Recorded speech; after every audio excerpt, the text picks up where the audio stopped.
Welcome to the Tech Egg. Don't get scrambled. Enjoy the video. In this video, I will show how to make mushroom soup updated. Begin by cleaning 1 lb mushrooms and chopping them finely, then sauté in 1 tablespoon butter until golden brown. Add 2 cups broth, simmer for 15 minutes, and blend until smooth for a velvety texture. Season with salt, pepper, and a splash of cream to taste, then garnish with fresh herbs and serve warm with crusty bread for a cozy meal.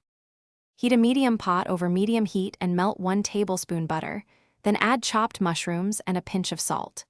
Cook until they release moisture and begin to brown, about 8 minutes, to build deep flavor. Stir in 2 cups broth and a smashed garlic clove, bring to a gentle simmer for 15 minutes, then remove garlic and blend to a silky consistency before finishing with cream and herbs. For richer depth, deglaze the pan with a splash of dry sherry or white wine after browning the mushrooms, scraping up flavorful bits. Simmer with a garlic clove and a bay leaf, then blend until smooth and return to low heat to finish. Stir in 2 tablespoons cream or a dairy-free option if preferred, taste and adjust salt and pepper, and top with fresh herbs for a balanced, comforting bowl. Thanks for watching. Consider subscribing if I helped unscramble your problems.